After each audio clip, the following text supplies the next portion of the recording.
Hey guys, Will, just Edgewater. I've got Clay and Brady out here. We are back at one of our favorite spots, the Edgewater Retirement Community here in West Des Moines. We've done a bunch of renovations here with their existing features. The name of the place is Edgewater, so they had water, they had some maintenance issues, some water loss, all that stuff. We came in and did all of that, and now that all that previous stuff is fixed, now we get to have some fun and start some new construction. So that's what we're doing here for this project. Is we've got this big beautiful center island in front of the main building that we are going to blow up. Well, what we're going to be doing is actually right in here we're going to dig a basin. We're going to have a huge fountainscape on this waterfall thing. So roughly kind of where this shovel is at, we're going to end up with a pretty big waterfall system, kind of the face of this. We're going to have about 3 to 4 feet of elevation change, so it's going to be pretty big and dramatic as you're going by water, right? So we've got this waterfall coming in here. Above this waterfall, kind of picture Perry's mess here like this.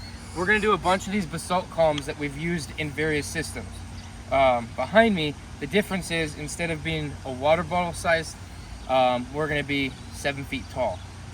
So we've got some columns ranging from 4 feet to 7 feet. Our biggest one's, going to be, I think, 5,000 or 6,000 pounds, something like that, maybe bigger. So that's what all of this space is going to be.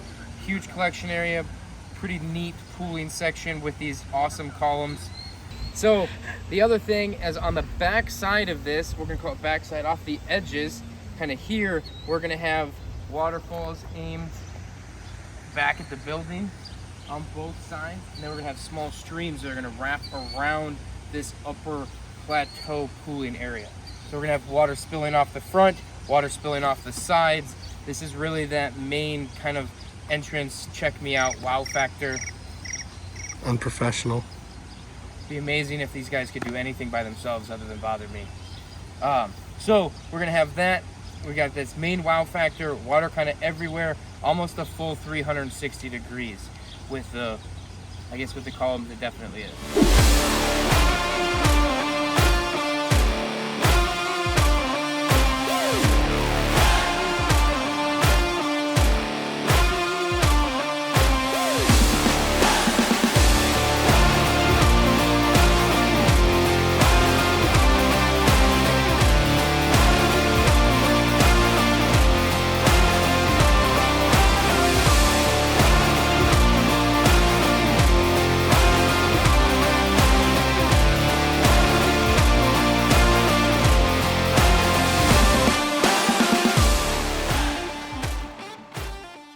So we've got our basin in, we've got our blocks in, all the same height, all that fun stuff.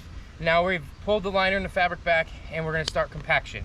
We wanna keep this nice and tight. That's how it gets structurally sound, right? One of the most common questions we get asked is how much weight can you put on a aqua block? So you can put a lot of weight. Aquascape, where, everybody knows Aquascape, at least I hope you guys do. They're our manufacturer.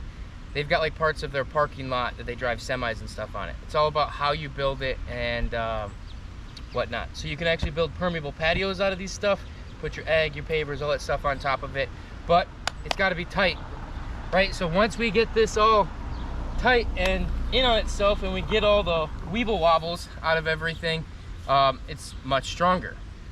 So that's what we're working on now. So then we'll be able to start building our waterfalls up and out.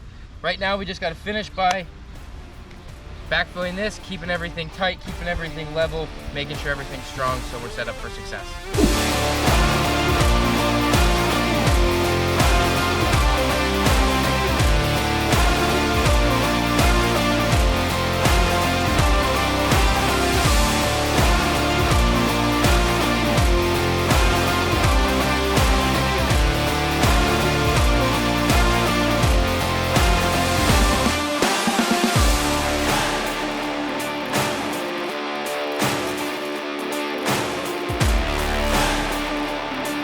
All right, so we are out here. We're still working on this basin. We're getting ready to build.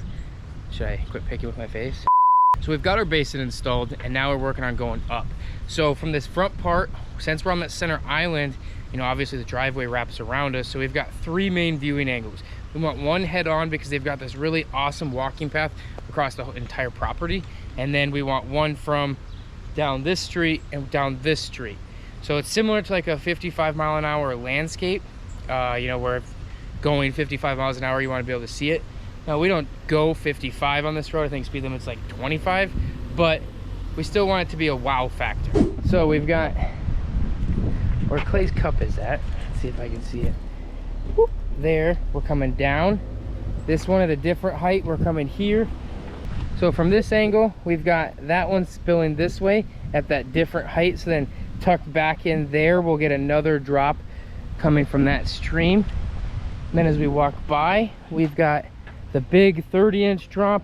You know, we kind of got a splash rock in there. We call it layering. Looks like it might be a little unlevel. We should probably fix that. And then this one here, we've got coming down directly at us. So then both streams on around, we're gonna wrap, and then once we have our columns up dropping for scale, we're gonna have 7 columns up there where Clay's at on the excavator. 1 or 2 of them is gonna be about the size of that excavator. So it's gonna be a pretty good wow factor from down here.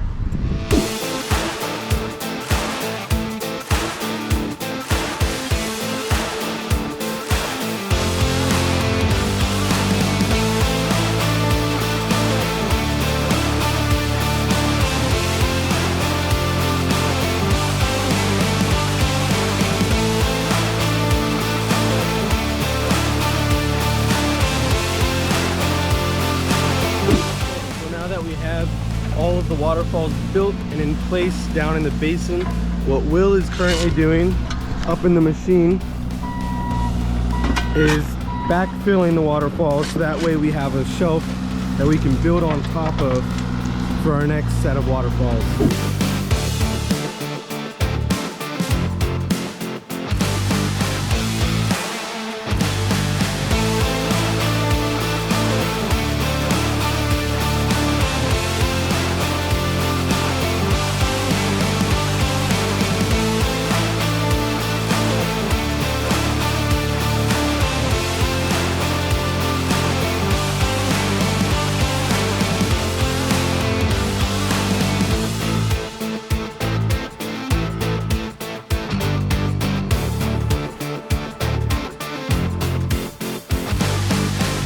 Oh, look at all this progress.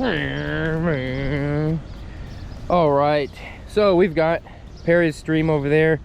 He's not here. He went on vacation, abandoned us, so that's what it looks like.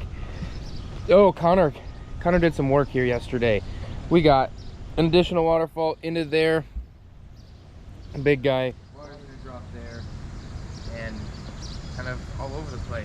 It's a wild whale in his habitat.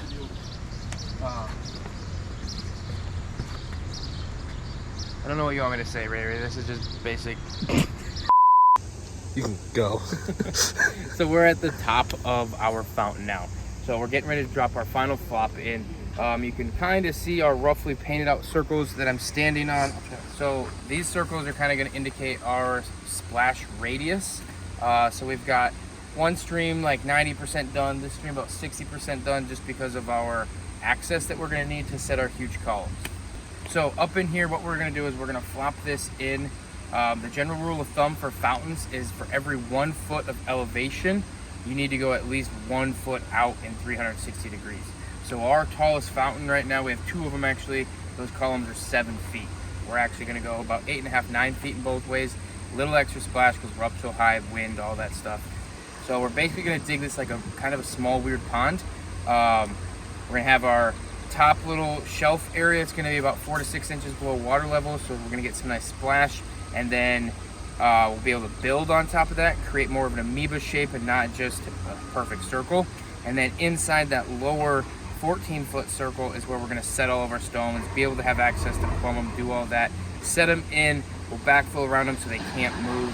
You know, on average they weigh about 2,500 to 3,000 pounds a piece, so they're not going to go anywhere. But we're going to secure them all down in that lower, call it a footing area. Look at him go. We're not only pretty here at Just Edgewater, but I guess we're intelligent too. Brady's there behind me doing some arithmetic. We've got that 16-foot circle that we're going in for our fountain area, where we've got the rough excavation all taken care of. So now what we're doing is he's gonna do that. He's finding our center point, and then he's gonna do a 12-foot circle inside where we're putting our columns. So that's 8, going down to 6, and that is the what of a circle? Radius. Told you, we're pretty and smart. Might even be some pie later. But so that's what we got going on here.